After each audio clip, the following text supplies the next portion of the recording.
Yes, we want to welcome you. This is our new bold experiment in live streaming, and thankfully that worked out for today. We were told at the last minute that unfortunately we were not able to have an audience at our performance. We'd like to apologize for anyone who meant to be here and wasn't able to be, but are glad you can join us streaming. Should point out, if you haven't already seen it, that the program for our concert is available through our website, utopiaearlymusic.org. It's utopiaearlymusic.org, because we're a nonprofit. And you can see a link at the top of the page there to our program. And if you'd like to make a donation to support our performance, there's a donate button at the bottom of the page, again, at utopiaearlymusic.org. Yeah, and you might be wondering why Peter Mond, our wonderful percussionist friend, is not here this evening.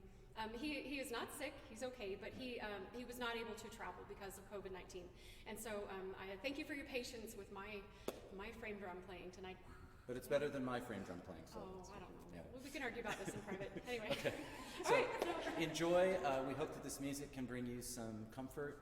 And as we've been saying, once you hear about the amazing life of Christine de Pizan, you'll realize that some of the things we're dealing with may not be quite as serious as we might feel.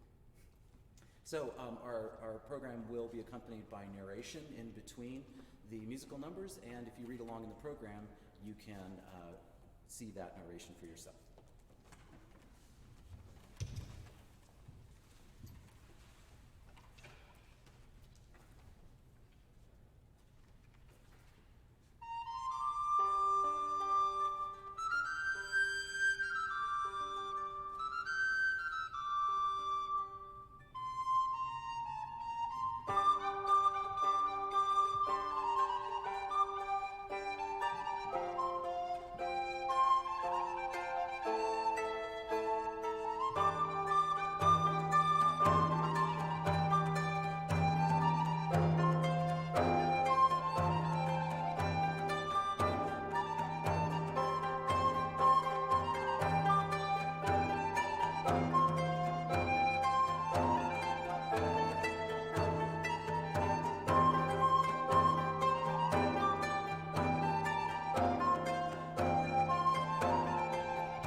Imagine medieval Europe.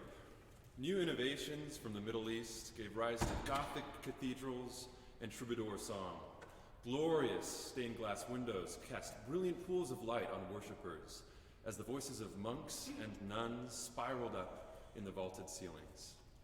But Christine de Pizan was born into the late Middle Ages, sometimes called the French pre-Renaissance, an era riddled with cynicism, decay, and, oh yes, the plague.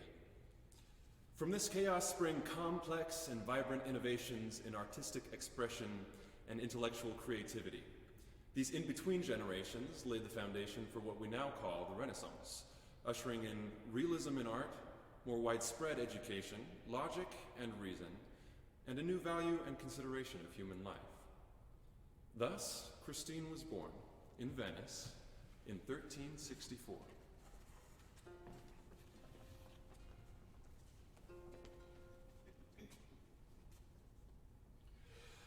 Oh,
sera, dove già l'aria e il tempo, che pur con allegrezza in questo vago tempo ogni cosa larghezza leve con gran freschezza e fior con prode grati e gli arbori adornati sono in simil maniera.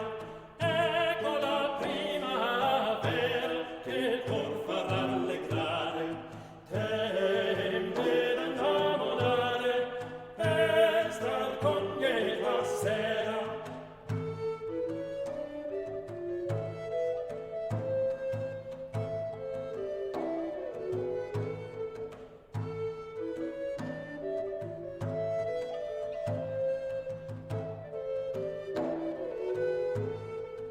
Ecco la primavera che il cor fa rallegrare, tende da innamorare e star con lieta sera.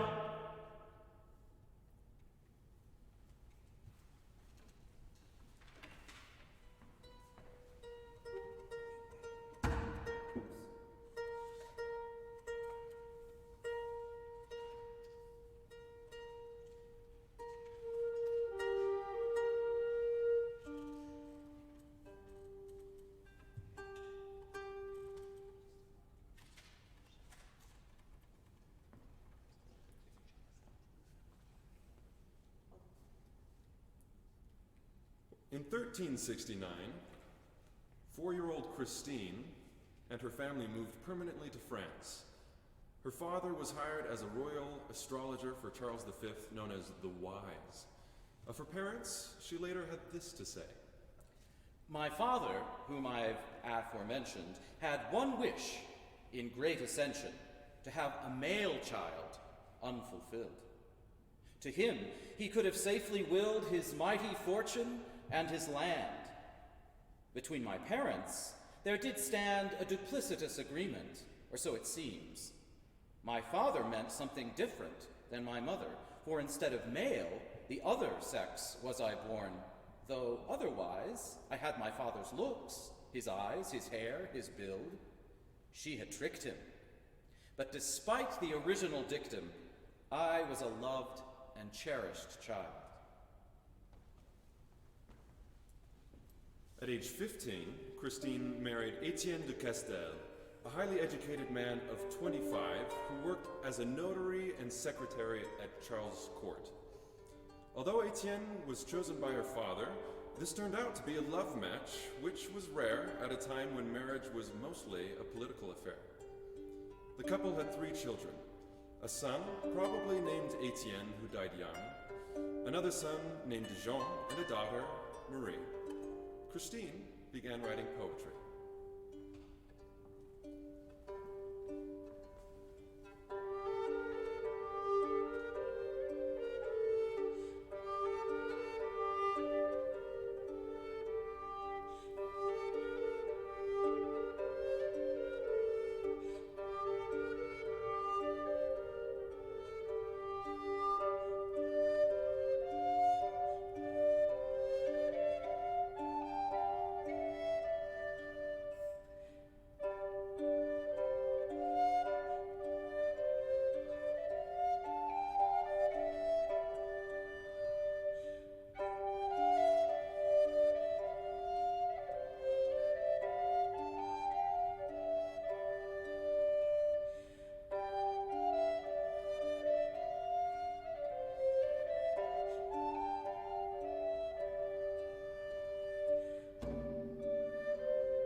About 9 years after her marriage, Christine's fortunes turned. Her beloved father died. The year after that, the plague claimed the life of her husband. Her 2 brothers returned to Italy, and Christine, then 25, had to provide for her own children as well as a niece whom she had adopted.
In order to survive and to support her family, Christine launched her literary career in earnest.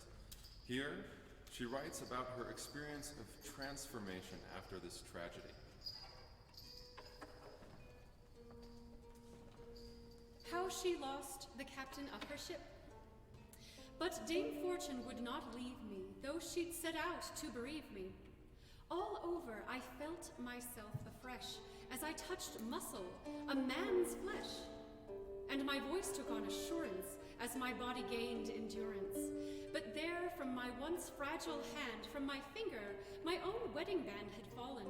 This gift of Hymenaeus that, like eternal love, should weigh us down, but blissfully, for I love him whose soul now soars above. And so I buoyantly arise, my shroud of sorrow now complies, sloughed off, freeing me from chagrin, as I endeavor to begin, bravely, so that I still wonder at this change. As if by thunder I, now made a man, must censure any urge to shrink adventure. So I raised my eyes all around at the mangled ship all dashed aground.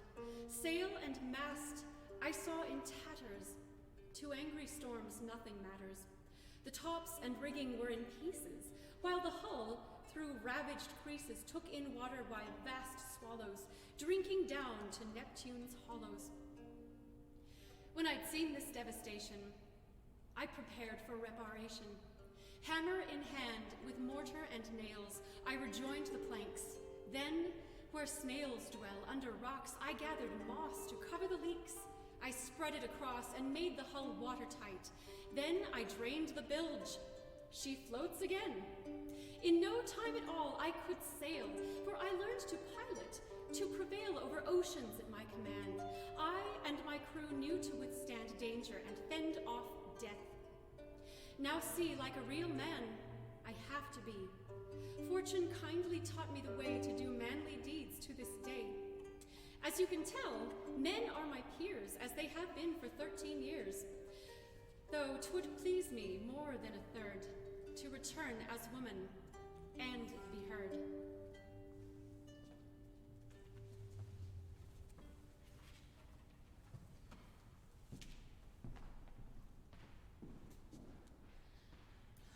Amen.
We're just going to take a brief pause here and rearrange ourselves. For those of you that joined us after we started the program, we wanted to welcome you to this live streaming broadcast of Fortune's Wheel, The Extraordinary Life of Christine de Pizan. If you haven't seen it, our program is available online. Just go to our website, utopiaearlymusic.org. That's utopiaearlymusic.org. And at the top of the screen, you'll see an announcement about today's concert. And it'll say, program for today's concert is available here. If you just click on the word here, it should take you to that program. If you'd like to make a donation to support these incredible musicians, just click on the donate button at the bottom of the screen.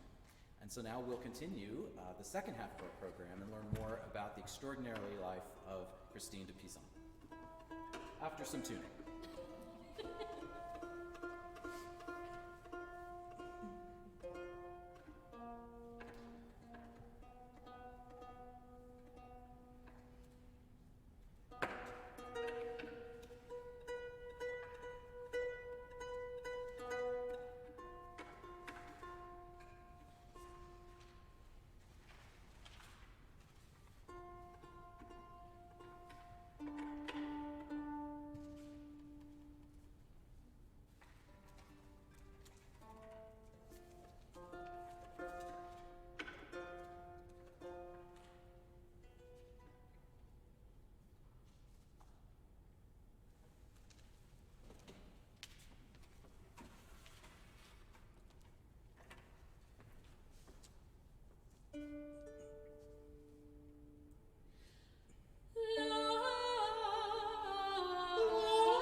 Some of Christine's most celebrated writings come not from her books, but from her letters. The Romance of the Rose was quite possibly the most read work in Europe in the 14th and 15th centuries. Begun around 1230 by Guillaume de Lorry, it was completed 50 years later by Jean de Meun. While Guillaume's poem was respectful of women, Jean's continuation depicted women as objects of both scorn and desire, and the source of a host of social ills. Christine became embroiled in the existing debate over the morality of the poem, and then added a new twist. To speak dispassionately, can we hear what great crimes can be blamed on even the worst among women? If they ask for money from your purse, then they neither steal it nor carry it off. Don't give it to them if that is what you want.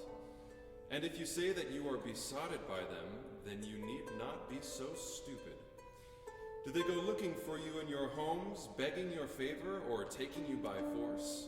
It would be nice to know just how it happens you are deceived.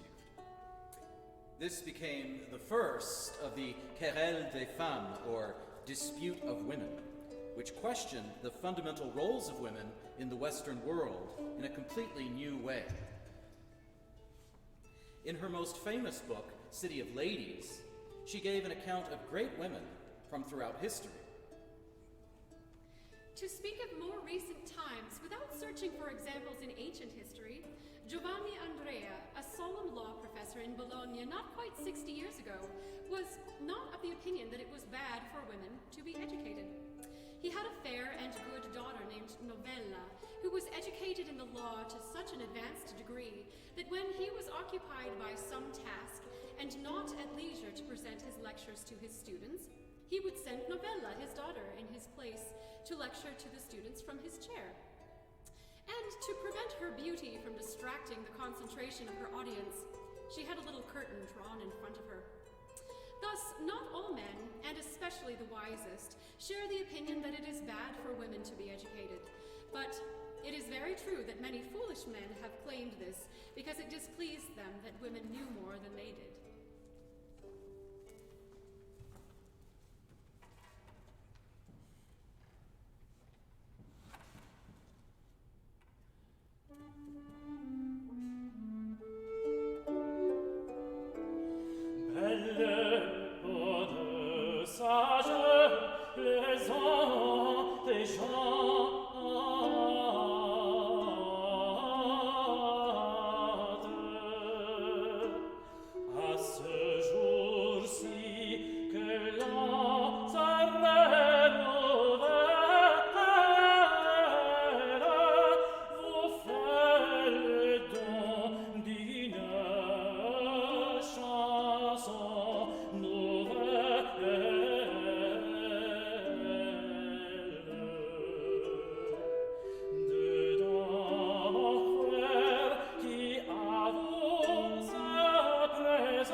Gaia ne mo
sage, plaisant et gendre.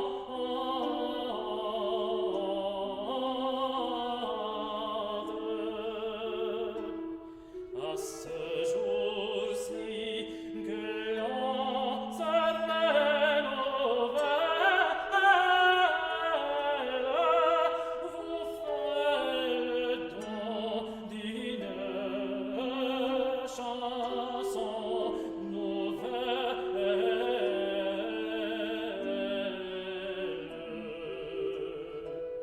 Dedans mon cœur qui à vous se présente.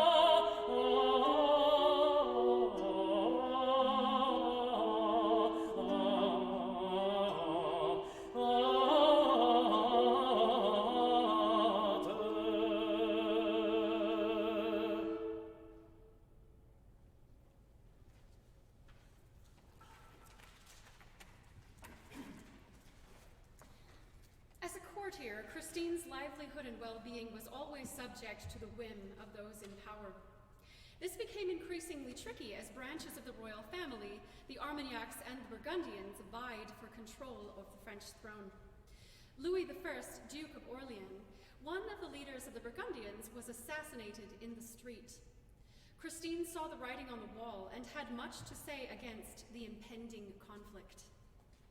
For heaven's sake, mighty princes, open your eyes through knowledge such as this, so that you can see what can happen by your taking up arms. Thus you will see cities in ruins, towns and castles destroyed, fortresses thrown to the ground. And where? In the very midst of France, the noble chivalry and youth of France, which as one body and soul used to stand ready to defend the crown and public good, now assembled in shameful ranks against each other, father against son, brother against brother, one relative against the next, their deadly swords drenching the battlefields with blood, with dead and dismembered bodies. What a dishonorable victory, whoever may gain it. To whom will it bring glorious renown? Will the victors be crowned with laurel? Alas, their heads might rather be circled with black thorns, not conquerors, but genocides, for which they should wear black as for the death of members of their own families.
The English took advantage of the division, playing the two factions off of one another.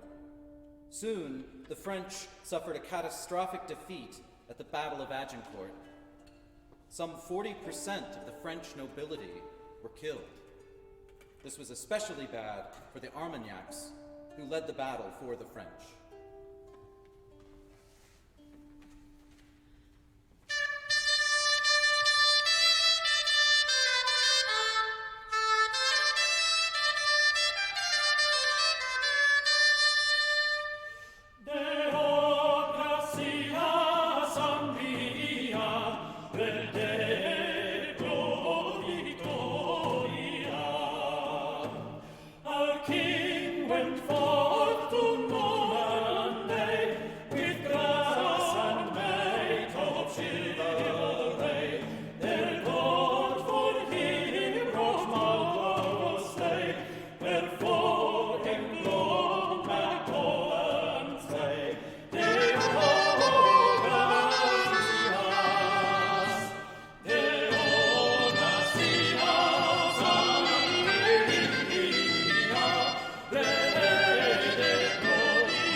In 1418, many Armagnacs, including several humanist writers, were slaughtered by a mob of Burgundians in Paris.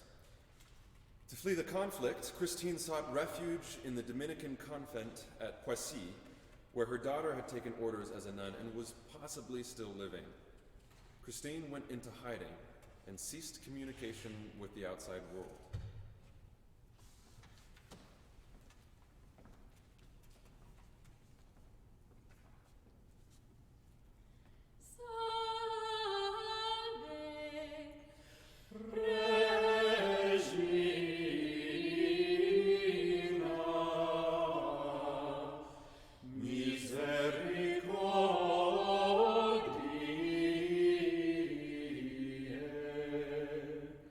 Misericordiae,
From this phase of Christine's life, we have only one example of her writing, and this is her Song of Joan of Arc.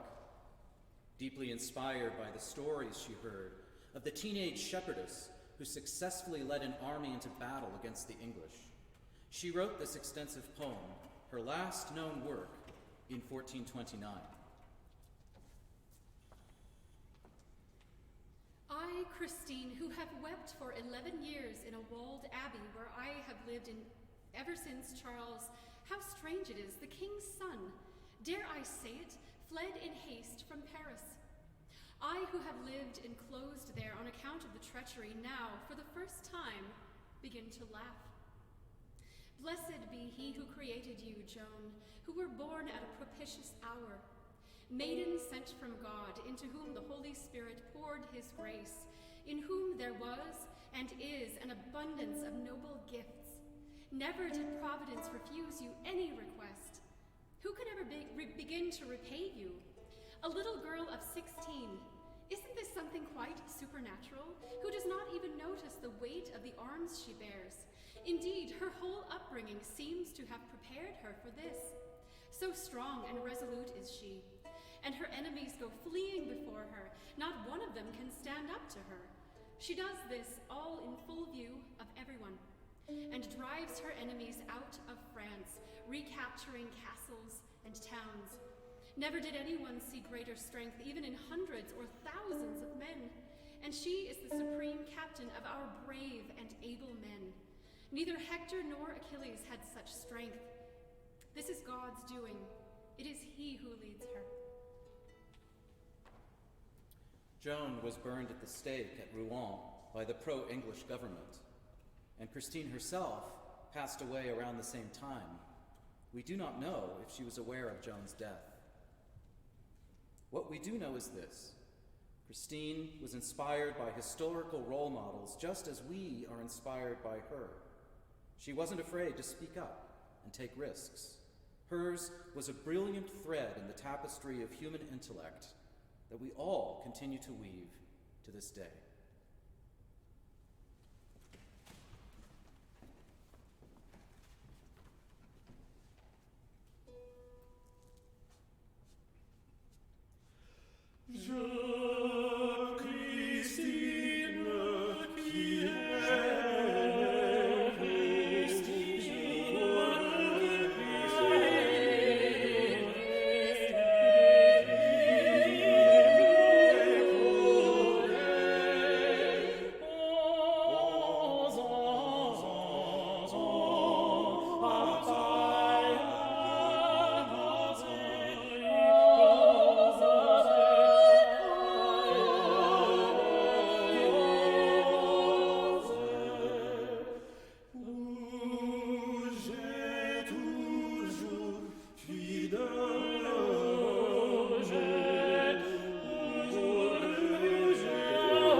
Thank you all very much. Thank you.